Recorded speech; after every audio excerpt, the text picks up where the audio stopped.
कि प्रत्येक व्यक्ति का अपना कर्तव्य है कि जीते जी उसको तरने की आशा रखनी चाहिए।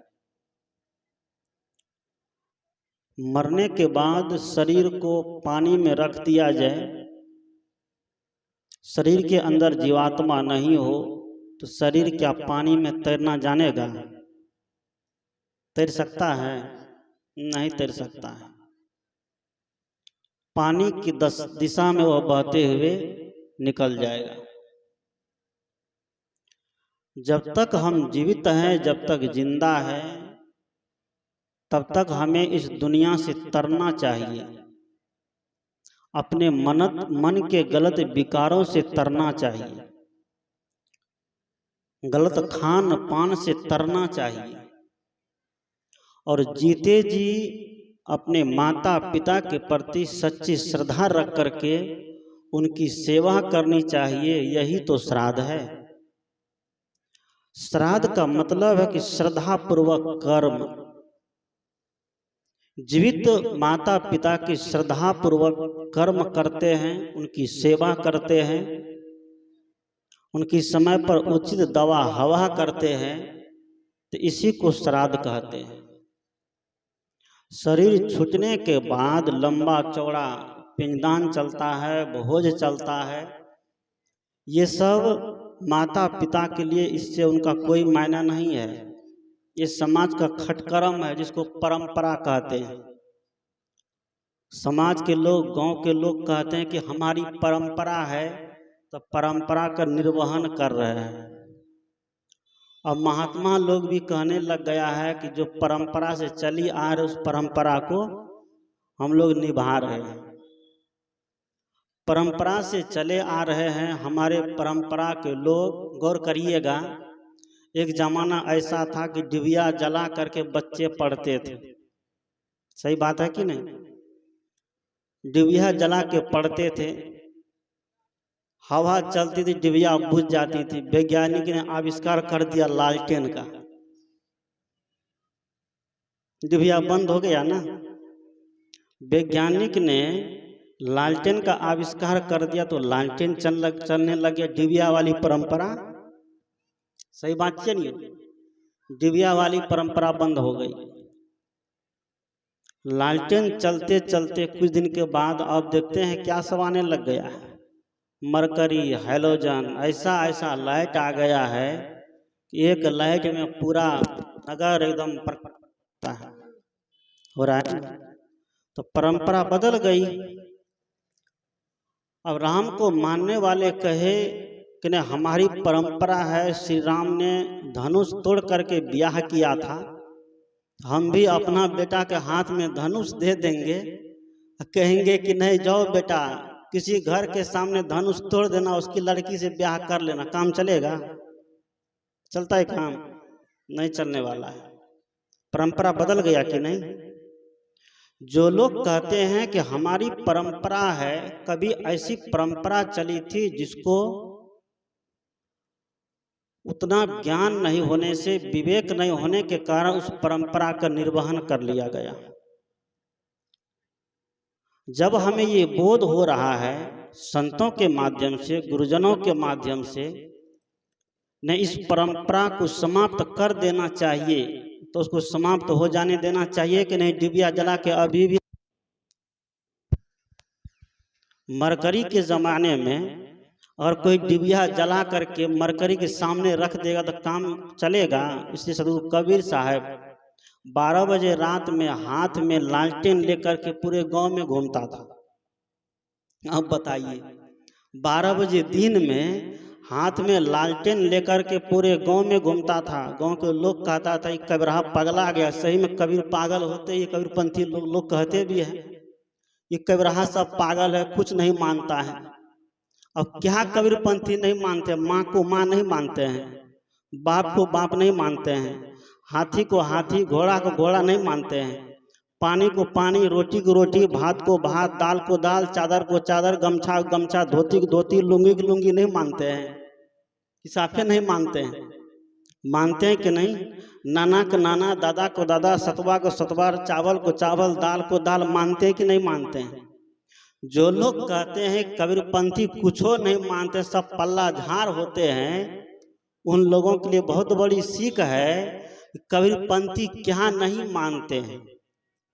जो मानने योग्य चीज है उसको मानना चाहिए, और जो बहिष्कार करने योग्य चीज है उसको बहिष्कार कर देना चाहिए। इसमें डरने की कोई जरूरत नहीं है। एक जगह मैं गया था, इसी श्राद्ध के अवसर पर सत्संग हो रहा था, तो कुछ लोगों ने कहा कि कबीरपंथी लोगों के यहाँ सत्संग हो रहा है, ये लोग पंडित तंजित को नहीं बुलाता है, इसलिए इन लोगों का मृत्यु जो है समय से पहले हो जाती है। क्या? इन लोगों की मृत्यु समय से पहले हो जाती है। यानी कि जिसके यहाँ मैं गया था, किसी कारणवश कोई बीमारी थी, तो मरने का तो कोई समय नहीं होता है। दुनिया के कैलेंडर में दो ही काम ऐसा है कि जो अभी तक लिखा नहीं गया है, एक जन्म लेने का और दूसरा मरने का। कैलेंडर में बहुत से तारीख है, बहुत से डेट है, रविवार कब हो, सोमवार कब हो, छठी कब हो, बरही कब हो, जितिया कब हो, खरजितिया कब हो, चौरचंदा कब हो, सब कुछ का डेट फरमाया होता है, लेकिन जन्म लेने और मरने का डेट किसी को फरमाया है? बता दीजिए। आजकल बाबा लोग भविष्य देखता है, और भविष्य देख देख करके चमत्कार दिखा रहा है। सब लोग सोशल मीडिया से जुड़े हैं, देखते होंगे न्यूज में। अब बाबा लोग तो खूबे पागल हो गए आजकल। वो 6 महीना आगे पीछे की बात को बता देता है, और मंत्र मारने मात्र से सब काम कर देता है।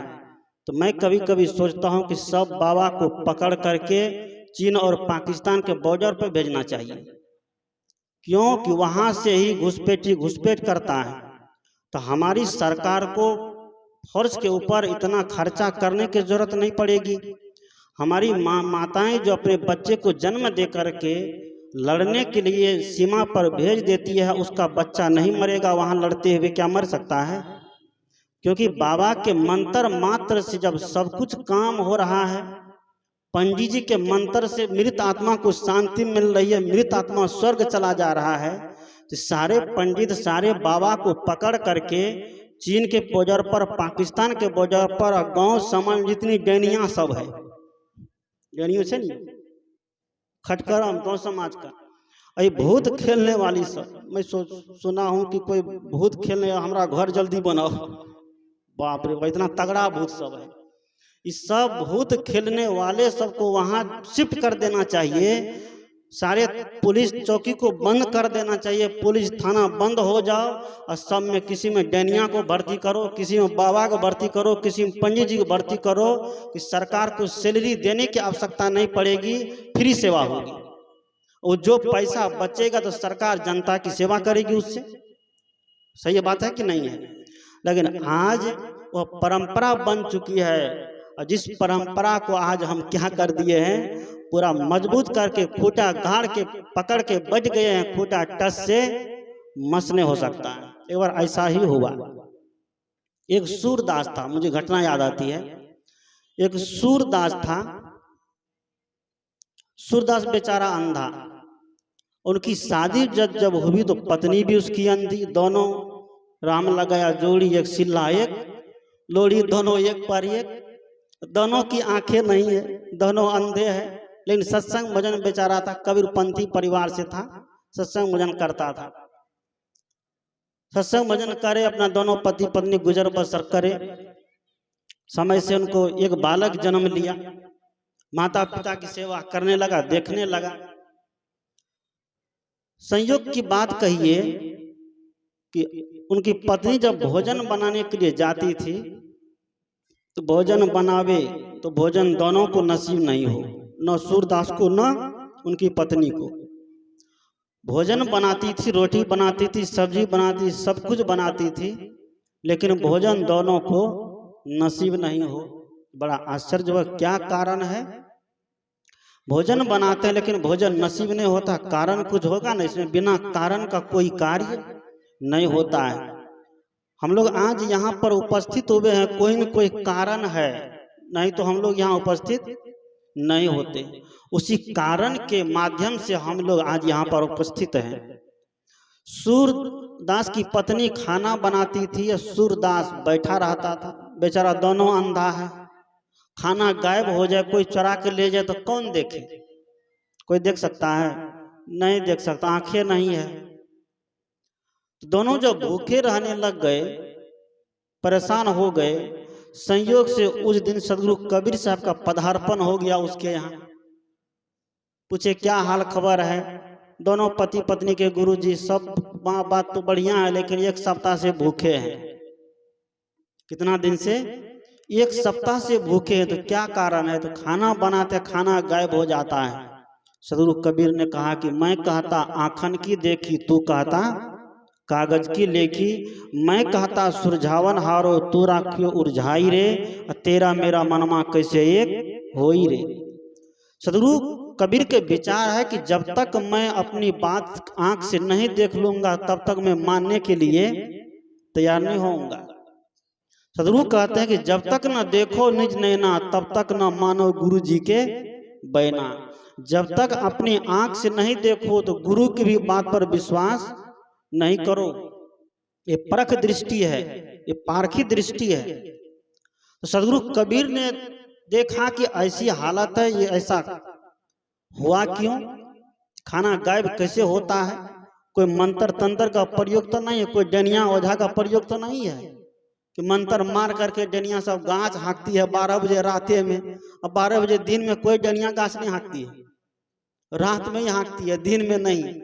किसी को भूत पकड़ता है, किसी को प्रेत पकड़ता है। भूत का मतलब होता है कि बीता हुआ समय। सभी लोग पढ़े लिखे आजकल, बच्चा बच्चा आजकल पढ़े लिखे हैं कि 3 काल है, वर्तमान काल, भूतकाल, वर्तमान काल और भविष्य काल। उसी को हम लोग कहते हैं पास्ट, प्रेजेंट और फ्यूचर। अंग्रेजी पढ़ने वाले लोग ये पढ़ने लिखने के बावजूद भी आज व्यक्ति उस पर विचार नहीं कर पाया। सदगुरु कबीर ने कहा कि मैं जब तक विचार नहीं कर लूं, मैं जब तक अपनी आंख से नहीं देख लूं, तो इस बात को मैं मानने के लिए तैयार नहीं हो सकता हूं। सदगुरु कबीर ने कहा कि ठीक है तुम खाना बनाओ। उनकी पत्नी को भेज दिया रसोई में खाना बनाने के लिए। वह रोटी बनाने लग गई। रोटी बना करके डब्बा में रख रही है, और पड़ोसी की जो बिल्ली थी उसका समय हो गया, अब रोटी बन करके तैयार होगी। पड़ोसी की बिल्ली आ गई, तुरंत रोटी देखती है बन रहा, बस मुंह में लिया, हपाक से सब ले करके गायब हो गया। कबीर साहब ने कुछ नहीं कहा, ठीक है आज तो जाने दो, मैंने देख लिया। मैं कहता आंखन की देखी, तू कहता कागज की लेखी। बिल्ली सब रोटी लेके चली गई। जब रोटी लेके चली गई, दूसरे दिन से कबीर साहब ने क्या किया, उसके पति के हाथ में डंडा पकड़ा दिया, लाठी, और उसको बैठा दिया ओसरा पर। रसोई घर के बाहर जो ओसरा होता है ना, उस पर बैठा दिया। कहा कि तुम यहीं बैठ करके लाठी पटकते रहना। जब तुम्हारी पत्नी अंदर में खाना बनाएगी तुम यहीं बैठ करके लाठी पटकते रहना। वैसे हुआ। दूसरे दिन से उनकी पत्नी खाना बना रही है, और उनका पति बैठ करके लाठी पटकने लग गया। बिल्ली का समय हो गया था कि चलो अब रोटी बन करके तैयार होगी। बिल्ली आती है, देखती हो बा इसमें कबीरपंथी घुस गया है, अब हमारा यहाँ काम चलने वाला नहीं है। अगर एक लाठी बिल्ली को लग जाती तो बिल्ली का हालत खराब हो जाती कि नहीं। बिल्ली घूम करके चली गई। उस दिन से भोजन दोनों को नसीब होने लग गया। कबीर साहब को खाना खिलाया, गुरुजी को भी खाना खिलाया, अपना भी भोजन किया और आनंद महसूस किया। तभी से उसके घर में जो छोटा बच्चा था इस काम को बड़ा गौर से देख रहा था कि मेरी माँ जब खाना बनाती तो मेरे पिताजी ओसरा पर बैठ करके लाठी पटकता है। लड़का इस काम को बड़ा गौर से सीख गया, जिस काम को आज हम लोग नई युवा पीढ़ी के हाथ में दे रहे हैं। जिस नई युवा पीढ़ी के हाथ में विवेक देना चाहिए, विचार देना चाहिए, जिस नई युवा पीढ़ी के हाथ में तर्क की दृष्टि देना चाहिए, आज हम उस नई युवा पीढ़ी को भ्रम और पाखंड अंधविश्वास में जकड़ करके बांध करके उस कहते कि तुम्हारी परंपरा है, तुम्हारे पुरखा करते आ रहे, तुम्हें करना पड़ेगा। उस बच्चा ने उस काम को बड़ा गौर से देखा। जब बड़ा गौर से देखा तो बच्चा पढ़ लिख करके वकील बना। वकील तो तार्किक होता ही है, जानते हैं, झूठ को सांच करने में और सांच को झूठ करने में बेचारा बड़ा माहिर होता है। तो वकील बना तो वकील की शादी भी तो वकीलनी से होगी। उनकी शादी वैसे ही वकीलनी लड़की से हुई, वह भी पढ़ने लिखने में तेज तर्रार, और जैसा लड़का तो वैसे उनकी पत्नी होगी। उनकी पत्नी भी उतना ही तेज तर्रार, जैसा लड़का निकला वैसा ही लड़की भी निकली।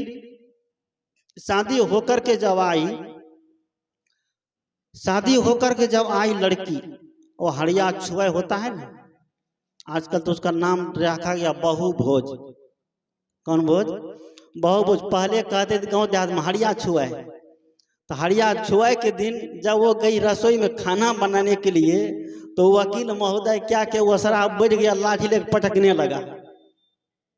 जो वकील था पढ़ा लिखा तार्किक तर्क करने वाला, पत्नी जब खाई गई हड़िया छुआ के दिन अंदर खाना बनाने के लिए, तो वकील बरामदा पर बैठ गया और हाथ में लाठी लेकर के पटकने लग गया। वकीलनी जब देखती है कि वकील महोदय हाथ में लाठी ले पटकता है, कहीं गांव घर का परंपरा तो नहीं, हम रसोई से निकलेंगे हमारे ऊपर लाठी तो नहीं लगेगी। बेचारी को डर हो गई, कुछ नहीं बोल रही है, खाना चुपचाप बना रही है। जैसे खाना बनाना समाप्त हो तो वकील महोदय लाठी रख दे और अपना खाना भोजन खाने लगे। इस तरह से चलते चलते बहुत दिन तक बीत गया। लेकिन नई नवेली बहुरिया है तो उसको डर भी होता है कि कहीं कुछ बोल देंगे तो वह लाठी हमरे ऊपर न बरस जाए। बेचारी डर के मारे कुछ नहीं बोल रही है। लेकिन एक दिन वह हिम्मत जुटा दी कि आज तो हम पूछिए लेंगे, जितना देर हम खाना बनाते हैं उतना ही देर ये कम से कम बच्चों को पढ़ावे, लोग आते हैं उसके साथ बैठ करके वार्तालाप करे तो कुछ तो काम होगा। ये फालतू में बैठ करके लाठी पटकता है, क्या बात है। तो वकीलनी ने एक दिन हिम्मत जुटा करके पूछ दिया गया, वकील महोदय आप क्या करते हैं, ऐसा क्यों करते हैं। वकील महोदय ने कहा ये हमारे घर का परंपरा है, ये हमारे घर की रीत है। कहा क्या रीत? उसने कहा कि मेरी माँ जब खाना बनाती थी तो मेरे पिताजी यहीं बैठ करके लाठी पटकते थे।